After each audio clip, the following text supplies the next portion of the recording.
Police और कर्मचारियों के लोगों के बीच मुठभेड़ हुई है, कितने लोग पकड़े गए और सिपाही सोनू कुमार के हत्या में क्या मामला खुला है?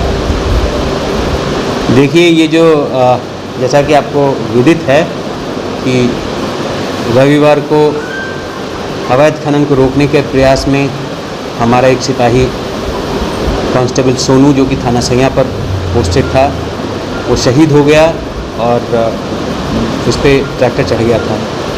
उसका मुकदमा खेड़ागढ़ थाने में पंजीकृत किया गया।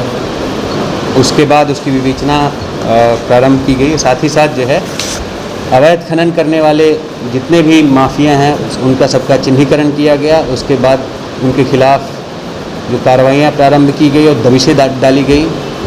राजस्थान क्षेत्र में जो है कैंपिंग करते हुए मैंने भी सभी टीमों के साथ जो है वहाँ पर 10 टीमें लगाई गई थी और सभी सर्विलांस की मदद से लोकल मुखबिरी के माध्यम से अन्य जानकारियों को इकट्ठा करते हुए पूर्व जो है इस तरह के इंसिडेंट्स की स्टडी करते हुए अपराधियों का चिन्हीकरण किया गया और उनके खिलाफ दबिशें दी गई।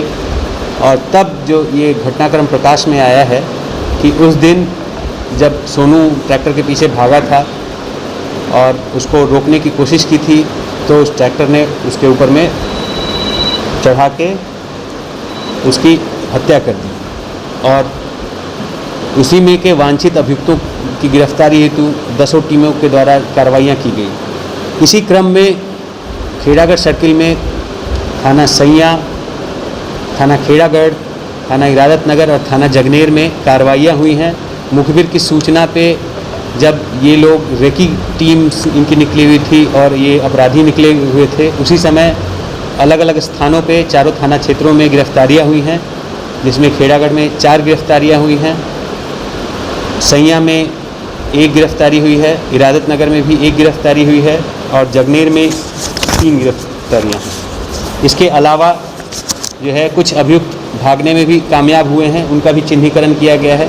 ये जो लोग गिरफ्तार हुए हैं इनका आपराधिक इतिहास निकाला जा रहा है।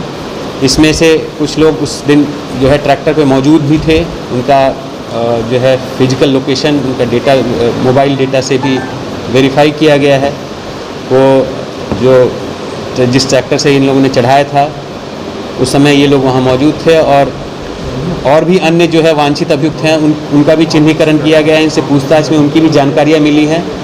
तो इस तरह से जो है 4 थानों में एक साथ ताबड़तोड़ कार्रवाइयाँ कर खनन माफिया के खिलाफ कार्रवाई की गई है और हम इन लोगों की कमर तोड़ते रहेंगे। तो ये 4 लोग अपराधी बन रहे हैं, मैम उनका हत्या में शामिल कौन है? इसमें जो सैया थाना क्षेत्र में एक व्यक्ति पकड़ा गया है, जो उसने पुलिस पे फायरिंग भी की और उसके बाद उसकी गिरफ्तारी हुई है। 2 अन्य लोग भागने में सफल रहे हैं, जो उसके अन्य साथी थे रविंद्र सिंह और वीरू। और प्रकाश जो है, प्रकाश पकड़ा गया है, मोटरसाइकिल से था ये, तो मोटरसाइकिल की भी बरामदगी हुई है और अवैध असलहों की भी बरामदगी हुई है। और ये भी उस समय मौजूद था, उस घटनाक्रम में शामिल था और इसको जो है वहाँ से भी दाखिल किया जाएगा, खेड़ागढ़ से भी दाखिल किया जाएगा और सैया पे जो मुठभेड़ हुआ है उसमें भी इसकी गिरफ्तारी की। आपराधिक इतिहास वगैरह सब क्या है इनका?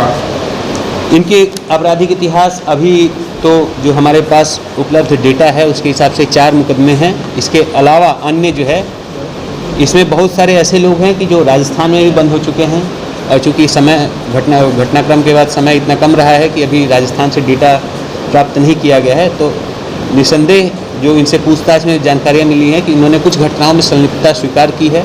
इन्होंने बताया है कि ये कुछ घटनाओं में जेल भी गए हुए हैं, लेकिन इसका टोटल वेरिफिकेशन जो है राजस्थान की पुलिस के से डेटा लेकर और अपने यहाँ भी डेटाबेस चेक करके किया जाएगा। साथ ही साथ इनके खिलाफ गैंगस्टर की भी कार्रवाइयाँ की जाएंगी, इनके खिलाफ अन्य निरोधात्मक कार्रवाइयाँ की जाएंगी ताकि इस तरह का जो है दुस्साहस और प्रयास कोई भविष्य में ना कर सके।